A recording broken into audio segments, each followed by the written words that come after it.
नमस्कार, मैं विपिन मिश्रा आपका अपने यूट्यूब प्लेटफॉर्म सिद्धिपथ पर बहुत बहुत स्वागत करता हूं। कि जैसा कि जो लोग कंटिन्यू मुझसे जुड़े हुए हैं वो जान रहे होंगे कि हम लोग उत्तर प्रदेश के विभिन्न संदर्भों में जो करंट अफेयर्स की चर्चा कर रहे हैं यहाँ पर, जो दिन प्रतिदिन हमें उत्तर प्रदेश सरकार की गतिविधियों के माध्यम से उनकी जो चर्चाएं रहती हैं अखबारों में, जो कटिंग आदि आती हैं उनकी साइट आदि विजिट करने के आधार पर हम इन विषयों को लेकर के आप लोगों के समक्ष प्रस्तुत करते हैं।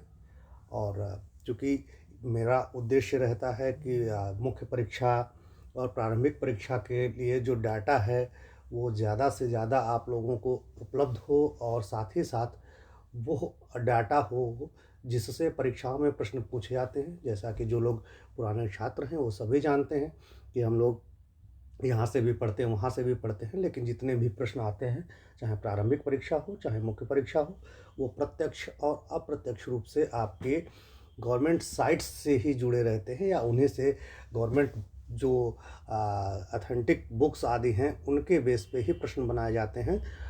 इधर उधर के मार्केट में बहुत सी फैली हुई चीज़ों से की तुलना में।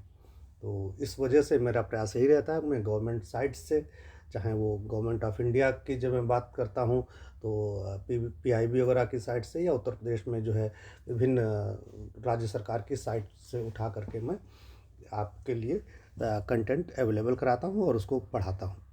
तो खैर, अब हम बात करते हैं आज के अपने इस टॉपिक के बारे में, जो है माटी कला के बारे में। आप ये चर्चा में क्यों रहा, पहले ये जान लीजिए। इसकी चर्चा की वजह यह रही कि हाल ही में उत्तर प्रदेश सरकार ने, आप जैसा जानते हैं कि दीपावली अभी कुछ समय पहले ही बीती है। तो दीपावली जो पर्व रहता है उसमें आप सभी अगर ग्रामीण संस्कृति और पृष्ठभूमि से जुड़े हुए हैं तो जानते होंगे कि उसमें दिए हैं, दीपक हैं, मिट्टी के बर्तन हैं, साथ ही साथ मिट्टी के खिलौने आदि जो है, इन सब का एक बृहद स्तर पर उपयोग होता है। तो इस वजह से जो ग्रामीण उद्योग विभाग था, शिल्प ग्रामीण उद्योग विभाग, ये क्या करता है, हस्तशिल्प जो उत्पाद हैं उन उत्पादों को प्रोत्साहित करने के लिए मेलों का आयोजन किया गया। इन मेलों के अंतर्गत 3 प्रकार के मेले रखे गए। एक तो जो है मेला होता था वो आपका 10 दिवसीय मेला होता था, और दूसरा जो है 7 दिवसीय, और तीसरा 3 दिवसीय लघु माटी कला मेला इस प्रारूप में जो है संपन्न किए गए। इनका उद्देश्य होता था कि जो मृदा कला है उससे जुड़े हुए कलाकारों का विकास, साथ ही साथ उनके आय सृजन, रोज़गारों का सृजन, और इसके साथ ही स्थानीय स्तर पर जो हमारी सभ्यता, जो कुंभकार की सभ्यता है, कुंभकार संवर्ग है, उसमें जो विलुप्त होती कला को संरक्षित रखना, यह उद्देश्य है। तो इसके बारे में पहले हम प्रीलिम के बारे में जानेंगे कि प्रीलिम में हमारे लिए यहाँ से क्या चीज़ इम्पॉर्टेंट हो सकती है या जहाँ से प्रश्न बन सकता है। उसके बाद हम लोग मुख्य परीक्षा की दृष्टि से इस पर चर्चा करेंगे। तो आप देखेंगे, हम पहले आते हैं न्यूज़पेपर पर।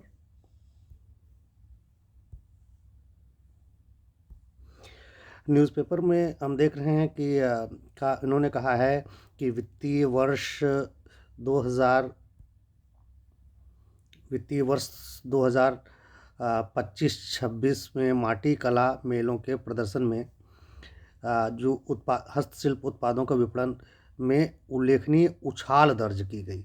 अब ये उछाल दर्ज की गई, ये सामान्य सी चीज़ है, आपके कहीं भी निबंध मेंस आदि में काम आएगी। इसके लिए जो एक तरीके से प्रारूप बनाया गया वो था कि 3 रूप में मेले आयोजित किए गए। पहला 10 दिवसीय मेला, 10 दिवसीय मेला, इसके साथ ही 10 दिवसीय माटी कला महोत्सव, इसके साथ ही 7 दिवसीय क्षेत्रीय माटी कला मेले, और 3 दिवसीय लघु माटी कला मेले। ये 3 प्रारूपों में आपके सामने मेला आयोजित किए गए। और तो सब डाटा है, इससे आपको मतलब नहीं है बहुत ज़्यादा। इसमें देखना ये है आपके लिए इम्पॉर्टेंट है, प्रीलिम के लिए भी हो सकता है कहीं पूछ ले, लेकिन मेंस में आप इसका प्रयोग कर सकते हैं या निबंध लेखन में, कि पिछले वित्तीय वर्ष 2024-25 में दर्ज कुल बिक्री 3 करोड़ 29 लाख के लगभग हुई थी, और इस वर्ष जो है बिक्री हुई कितनी, 4 करोड़ 20 लाख के लगभग। तो कुल मिलाकर के देखा जाए कि 91 लाख की लगभग वृद्धि हुई, जो देखा जाए अगर टोटल वृद्धि का 27% वृद्धि है। ये आपको जो है ध्यान रखना है, ये वाला डाटा जो है आपको अपने माइंड में रखना है जब भी प्रश्न का जब आप मेंस की दृष्टि से उत्तर दें या फिर कहीं निबंध आदि में प्रयोग करें। हालांकि ऐसा इतना डीप में जा कर के प्रीलिम के लिए नहीं पूछेगा, लेकिन फिर भी आपके माइंड में रहना चाहिए मेंस की दृष्टि से, या फिर आरो निबंध आदि के लेखन में, पीसीएस आदि के निबंध में, उस दृष्टि से आप इस डाटा का यूज़ कर सकते हैं। बहुत बेहतरीन डाटा है, आपका मार्क्स जो है वो बूस्ट कर देगा। तो अब फिर हम आगे बढ़ते हैं। यहाँ पर एक और जो चीज़ है वो इम्पॉर्टेंट है कि यह जो मेला आयोजित किया गया, इस मेले में खादी एवं ग्रामोद्योग, माटी कला बोर्ड। अब आपके लिए प्रीलिम के लिए जो डाटा इम्पॉर्टेंट है वो ये है, प्री के लिए वो ये है कि जो माटी कला बोर्ड है, माटी कला बोर्ड, ये किस विभाग के अंतर्गत आता है, यह बहुत इम्पॉर्टेंट है। इससे प्रीलिम में क्वेश्चन पूछा जा सकता है। तो ये किस विभाग के अंतर्गत आता है, खादी एवं ग्रामोद्योग। इसको आपको विशेष रूप से याद रखना है।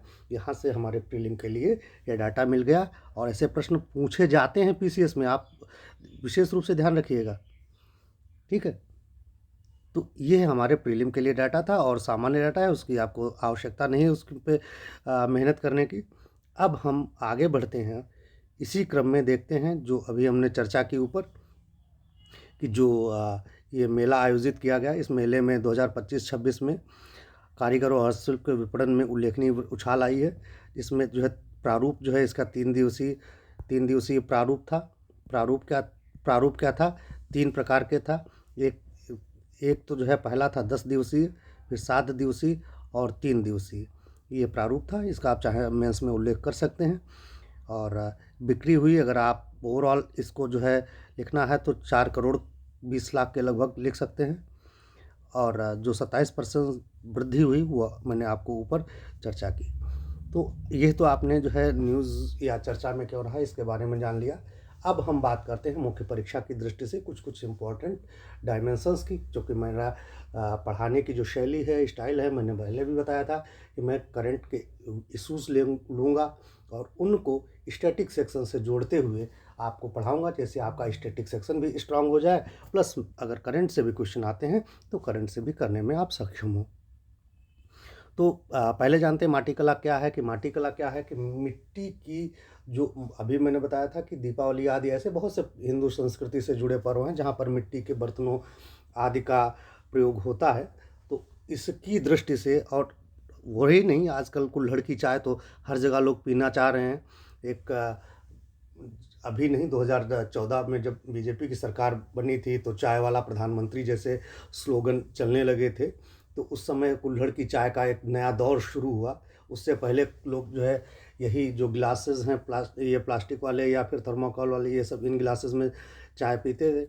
लेकिन अब एक दौर जो है थोड़ा फैशन के रूप में, स्वाद के रूप में, लोगों की जो उपभोग प्रवृत्ति है उसमें परिवर्तन के रूप में कुल्हड़ में चाय का एक शौक प्रारंभ हुआ।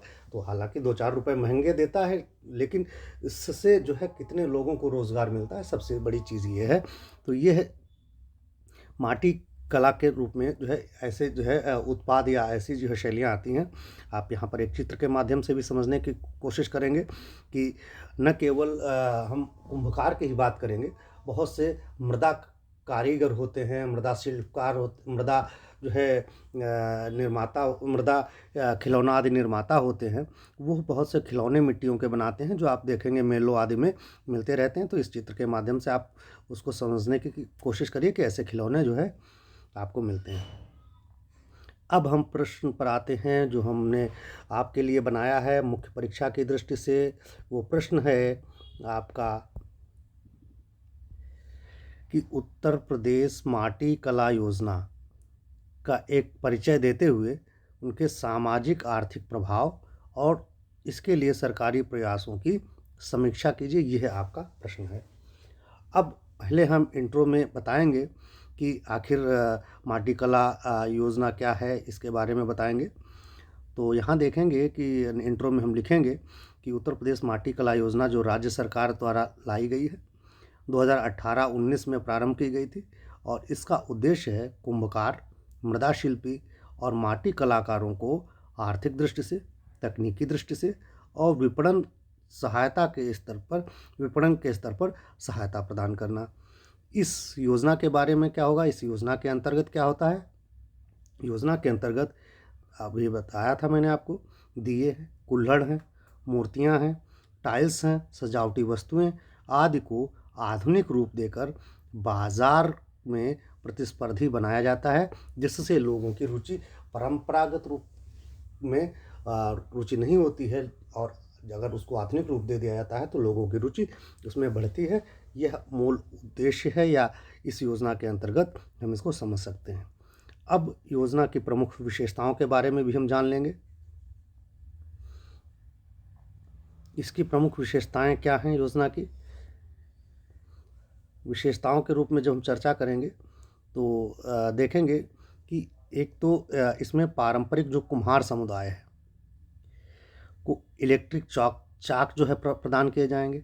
आधुनिक भट्ठे ये ईंट वाले भट्ठे नहीं, जो जिनमें मिट्टी के बर्तन पकाए जाते हैं, कुम्हार के भट्ठे, वो कुम्हार के भट्टों की बात कर रहे हैं, भट्ठे होंगे और डिज़ाइनिंग उपकरण आदि उपलब्ध कराए जाएंगे। क्या होगा? डिज़ाइनिंग उपकरण उपलब्ध कराए जाएंगे।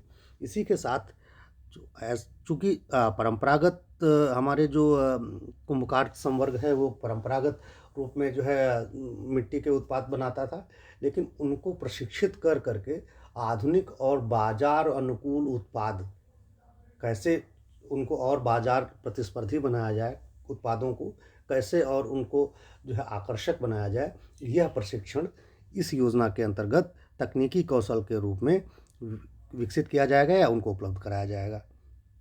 साथ ही साथ एक चीज़ और है कि ऐसे उत्पादों की बिक्री हेतु जो ODOP है, बहुत सफल योजना है उत्तर प्रदेश सरकार की, से इसका एकीकरण किया गया है। यानी ODOP के अंतर्गत माटी कला बोर्ड भी जो है एक तरीके से समन्वित कर करके उनके साथ सहयोग करके या उसके साथ में जो है यह योजना भी कार्य करेगी।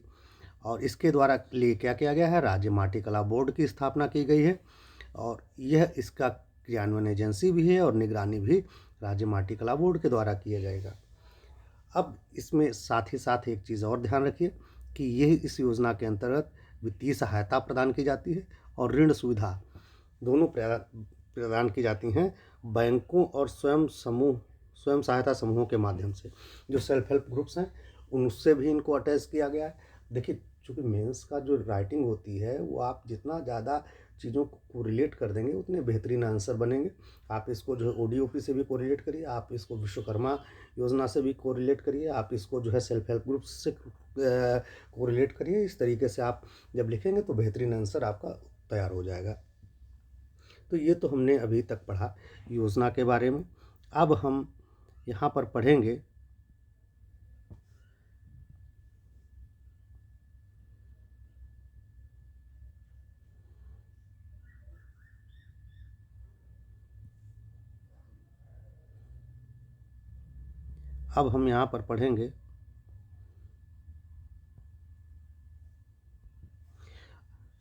सामाजिक आर्थिक प्रभावों के बारे में। अब इसके सामाजिक आर्थिक प्रभाव क्या पड़ेंगे? इससे पहला प्रभाव जो आप जानते हैं आर्थिक रूप में रोज़गार का सृजन होगा। चूँकि लोगों के पास जो है पलायन होता था, पहले दूसरी जगह जाते थे, जब स्थानीय स्तर पर उनको काम मिलेगा, बाज़ार मिलेंगे तो लोगों का एक तो अपना जो है रोज़गार होगा, साथ ही साथ वो दूसरे लोगों को भी रोज़गार दे सकेंगे। तो इस तरीके से रोज़गार सृजन होगा, जिसमें खासकर ग्रामीण युवा हैं और महिलाओं को स्थानीय स्तर पर रोज़गार मिलेगा। महिला सशक्तिकरण होगा। क्यों? चूँकि कुम्भकार वर्ग में देखा गया है कि पुरुषों के साथ ही महिलाएं भी जो कुम्भकारी से जुड़ी हुई हैं और यह कार्य निष्पादित करती हैं, संपादित करती हैं। और सेल्फ हेल्प समूह महिलाओं की भागीदारी उसमें लगभग 80 to 90% रहती है।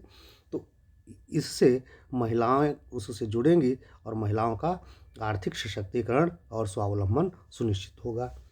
इसी तरीके से और अगर हम आगे देखें तो सांस्कृतिक संरक्षण होगा, जैसा कि मैंने आपको निष्कर्ष के दौरान ही बताया था कि जो भारतीय संस्कृति है, भारतीय संस्कृति में मृदा शिल्प का एक तरीके से समावेशन हर जगह दिखता है। तो ऐसी स्थिति में मृदा शिल्प कला को पुनर्जीवित किया जाएगा और जिससे भारतीय संस्कृति का संरक्षण होगा। इसी के साथ ही अगर हम आर्थिक दृष्टि से पुनः विचार करें तो ग्रामीण अर्थव्यवस्था में वृद्धि होगी। क्यों? क्योंकि स्थानीय स्तर पर मान लीजिए एक क्षेत्र विशेष ही, एक ब्लॉक ही आप ले लीजिए, आपका गांव ले लीजिए, आपकी पंचायत ले लीजिए, एक स्थानीय लघु रूप में आप समझने की कोशिश करिए कि मान लीजिए आपकी पंचायत में कुम्भकार संवर्ग के आपके पंचायत में पूरे जो है 50 घर हैं, 20 घर हैं।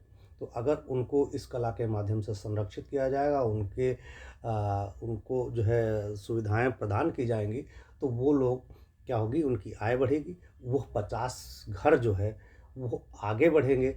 और आगे बढ़ने का मतलब हुआ जो गवर्नमेंट ऑफ इंडिया का और उत्तर प्रदेश सरकार का विज़न है कि ज़ीरो पॉवर्टी, तो वो ज़ीरो पॉवर्टी पर एक तरीके से उसको भी पाने में सहयोग मिलेगा। तो कुल मिलाकर के इस तरीके से स्थानीय स्तर पर अगर हम 50 गाँवों की, हमने 50 घरों की बात की एक पंचायत में, ऐसे ही ब्लॉक में कितनी पंचायत हैं, ब्लॉक के बाद जो है आप सब डिवीज़न पर आएंगे, तहसील लेवल पर, वहाँ भी जो है ऐसे कुम्भकार संवर्ग से लोग होंगे पूरे जनपद स्तर पर और फिर पूरे राज्य स्तर पर समझने की कोशिश करिए। तो इससे लाखों करोड़ों लोगों को रोज़गार मिलेगा और साथ ही साथ जब रोज़गार मिलेगा तो आय का सृजन भी होगा और स्थानीय ग्रामीण अर्थव्यवस्था का पुनरुद्धार होगा, संवर्धन होगा।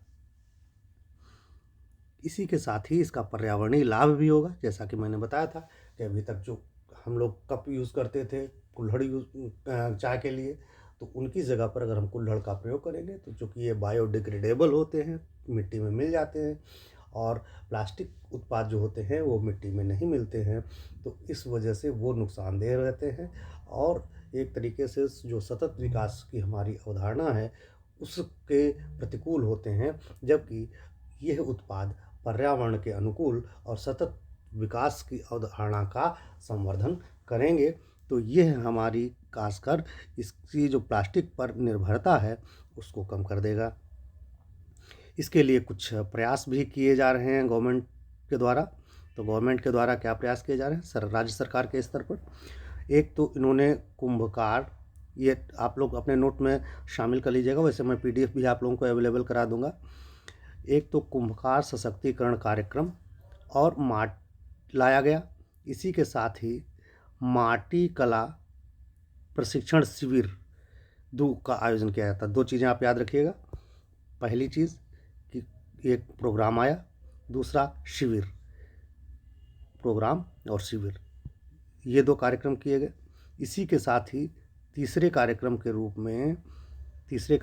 रूप में आपके प्रदर्शनी व विपणन मेलों का आयोजन किया गया। तीसरा कार्यक्रम क्या है? मेलों का आयोजन नियमित रूप से। इसके साथ ही चौथा एक उत्तर प्रदेश सरकार द्वारा सहयोग किया गया या प्रयास किया गया कि ऑनलाइन मार्केटिंग प्लेटफॉर्म से जोड़कर डिजिटल मार्केटिंग को बढ़ावा दिया जाएगा। आपने देखा होगा कि अब आप जो हस्त उत्पाद हैं, मृदा शिल्पियों के द्वारा निर्मित उत्पाद हैं, उनको आप अमेज़न पे डालिए, फ्लिपकार्ट पे डालिए, तुरंत जो है वो शो करने लगेंगे, भाई जो है कुल्हड़ जो है 10 पीस इतने का, 15 पीस इतने का, या फिर जो है मिट्टी के विशेष खिलौने, या फिर ऐसी जो है घड़े, सुराही आदि जो है आपके ऑनलाइन अवेलेबल हैं। गर्मियों में इन सब की जो है मांग, सुराही आदि की, घड़ों आदि की मांग बढ़ जाती है, क्योंकि लोग सोचते हैं, लोगों का मानना है कि फ्रिज के पानी की तुलना में घड़ों और सुराही आदि का पानी बहुत ही स्वास्थ्यवर्धक भी होता है और स्वादिष्ट भी होता है, उसकी तुलना में सोंधी सी उसमें सोंधापन आता है घड़े के पानी में। तो कुल मिलाकर के इससे क्या होता है कि ऑनलाइन प्लेटफ़ॉर्म के माध्यम से शहरी लोगों में जो ग्रामीण क्षेत्रों तक नहीं पहुंच पाते हैं या फिर बाज़ारों तक उनके पास पहुंचने के लिए समय नहीं है, वो घर बैठे ऑनलाइन माध्यम से ऐसे उत्पादों का ऑर्डर कर लेते हैं और जो कंपनियां हैं ऐसे उत्पादों का क्रय हस्तशिल्पियों से, हस्तमेलों के माध्यम से कर लेती हैं या ऐसे अपने वो जो है समझौते कर लेती हैं, जिससे उनको हस्तशिल्प उत्पादों की, खासकर मृदा शिल्प उत्पादों की उनको आपूर्ति होती रहती है। तो इस तरह वो हमारे घरों तक मृदा उत्पाद आ जाते हैं। अब यहाँ पर और आप एक चीज़ देखेंगे कि एक योजना जो एक, हालांकि ये केंद्र सरकार की योजना है, पीएम विश्वकर्मा योजना, इससे भी तालमेल बनाया गया है। जो मृदा आर्टिस्ट हैं उनको किट्स और वित्तीय सहायता इस योजना के अंतर्गत भी उपलब्ध कराई जा रही है। तो कुल मिलाकर के इसको लेकर के ये जो प्रश्न था हमारा, उसको लेकर के हमने विभिन्न पक्षों पर विचार किया। अब हम बात करेंगे निष्कर्ष के रूप में। तो निष्कर्ष के रूप में आप बताएंगे कि निष्कर्षतः माटी कला योजना उत्तर प्रदेश की पारंपरिक कला को नई पहचान दी है इस योजना ने, साथ ही साथ ग्रामीण अर्थव्यवस्था का सशक्तिकरण किया है और इसके साथ ही जैसा कि अभी चर्चा की थी हम लोगों ने, सांस्कृतिक विरासत का संरक्षण किया है और सतत विकास के संवर्धन में सहयोगी सिद्ध हुई है और एक प्रभावी कदम के रूप में देखी जाती है या मानी जाती है। यह कुल मिलाकर के इस प्रश्न से जुड़े जो विविध पक्ष थे उन पर हम लोगों ने चर्चा की। अब इसी के साथ एक और प्रश्न बनने की संभावना रहती है जो हो सकता है पूछ लिया जाए। और 2024 का जो पेपर आया था, उत्तर प्रदेश का पेपर 5th 6th, मैं एक दो संस्थानों से जुड़ा हूँ पीसीएस के लिए, तो वो मैंने बनाया था। तो उसमें काफ़ी प्रश्न आए भी थे, पूछे गए प्रश्न थे जो मेरे साथ से परमानेंट से रूप में जुड़े हुए स्टूडेंट्स हैं या साथी हैं, वो उनसे बातें शेयर हुई। तो उन लोगों ने अच्छा पेपर भी इस रूप में किया था। तो इससे एक और प्रश्न बनने की संभावना रहती है, तो उस प्रश्न के बारे में भी हम यहाँ पर देख लेंगे।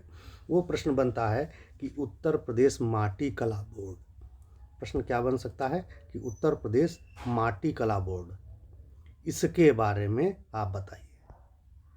अब उत्तर प्रदेश माटी कला बोर्ड के बारे में प्रश्न बन सकता है, तो इसकी संरचना पर भी हम इसके साथ में ही विचार कर लेंगे कि आखिर इसकी संरचना क्या है या बोर्ड क्या है। तो एक संक्षिप्त विवरण के रूप में इसको हम समझने की कोशिश करेंगे।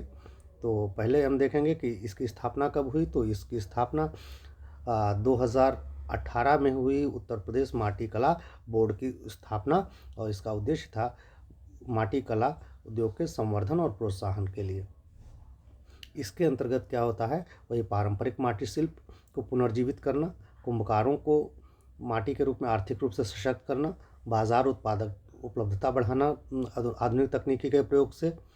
और यह किसके अंडर में है, यह मुख्य रूप से जैसा अभी मैंने ऊपर चर्चा की थी, खादी एवं ग्रामोद्योग विभाग उत्तर प्रदेश के अधीन यह कार्य करता है। इसी के साथ ही आप एक और महत्वपूर्ण बिंदु है कि इसका मुख्यालय लखनऊ में है, उत्तर प्रदेश लखनऊ में। और इसका मुख्य कार्य या कार्यक्रम क्या होते हैं, तो माटी कला योजना का क्रियान्वयन करेगा बोर्ड है। चूँकि जो योजना चलाई गई वो बोर्ड के द्वारा ही संचालित है, तो उसका क्रियान्वयन एग्जीक्यूशन जो है वो माटी कला बोर्ड के द्वारा होगा। साथ ही साथ जो ऐसे कारीगर हैं उनको विद्युत चाक, इलेक्ट्रिक वाटर व्हील वो उपलब्ध कराएगा, प्रशिक्षण देगा, वित्तीय सहायता उपलब्ध कराएगा और ऑनलाइन मार्केट लिंक और हाट बाज़ार आदि का आयोजन करेगा। इसी में आप यूनिटी मॉल को भी जोड़ सकते हैं। यूनिटी मॉल के माध्यम से भी जो है इसके उत्पाद जो है बाज़ारों तक पहुंचेंगे। माटी कला क्लस्टर और प्रशिक्षण केंद्रों की स्थापना इसी के अंतर्गत की जाएगी। ये भी एक नया पॉइंट है, इसको आप लिख लीजिएगा।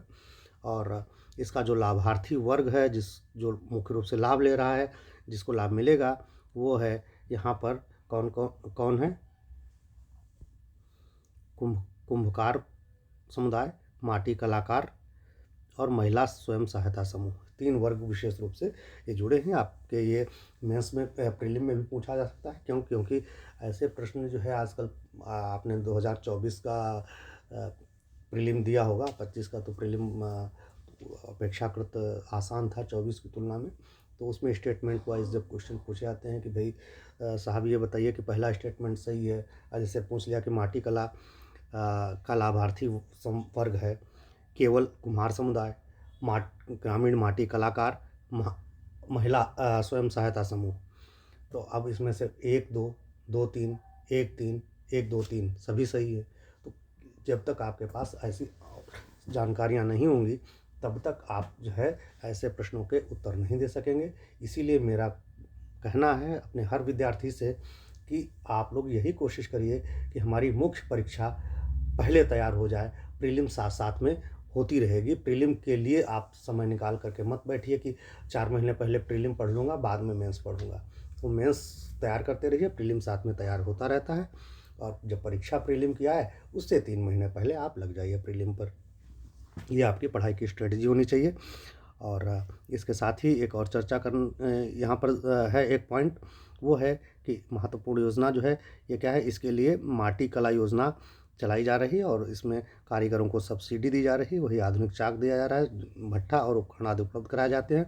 और इसका सामाजिक आर्थिक प्रभाव क्या होगा, रोजगार सृजन होगा, ग्रामीण उद्योग का पुनर्जीवन होगा, पलायन में कमी आएगी और ग्रामीण अर्थव्यवस्था में योगदान होगा। तो कुल मिलाकर के ये माटी कला से संबंधित जितने भी संभावित पक्ष थे, प्रश्न के आयाम हो सकते थे, उन पर हमने यहाँ पर विस्तृत रूप से चर्चा कर ली है। अब अपेक्षा करता हूँ कि ये आपको अच्छा लगेगा। और जब चीज़ें अगर आपको अच्छी लगती हैं तो आप कमेंट बॉक्स में अपनी प्रतिक्रिया दे दिया करें, जिससे मुझे भी लगा कि वही बात है, एक आलाप या राग में आलाप रहा हूँ और चीज़ें आप लोगों को पसंद नहीं आ रही हैं। तो अगर ऐसा कुछ आपको कोई सुझाव आपको देने हैं वो भी बता सकते हैं। अगर चीज़ें अच्छी लग रही हैं तो उनको भी आप जो है कमेंट के माध्यम से बता सकते हैं कि नहीं चीज़ें अच्छी हैं, मैं उनको और बेहतर करने का प्रयास करूँगा। और जैसा कि जो लोग पुराने हैं वो लोग सभी जानते हैं, और जो नए लोग हैं वो इस चैनल से रेगुलर जुड़े रहें, जिससे मैं उनको जब जब वीडियो बनाऊंगा उनको सब्सक्राइब कर ले, नोटिफिकेशन ऑन कर ले, जिससे जब वीडियो बनाऊंगा, वीडियो अपलोड होगा तब आप लोगों के पास तुरंत पहुंच जाएगा। और इससे आपका पूरा का पूरा जो करंट अफेयर्स यूपी 5th और 6th का जो आप लोग टारगेट रखते हैं कि लास्ट में पढ़ूंगा, अभी समय है, आप लोग इसको तैयार कर सकते हैं। ठीक है, तो आप लोग का प्रोत्साहन और संवर्धन मुझे मिलता रहे, ऐसी मैं अपेक्षा करता हूँ। मिलता हूँ अगली क्लास में, तब तक के लिए धन्यवाद।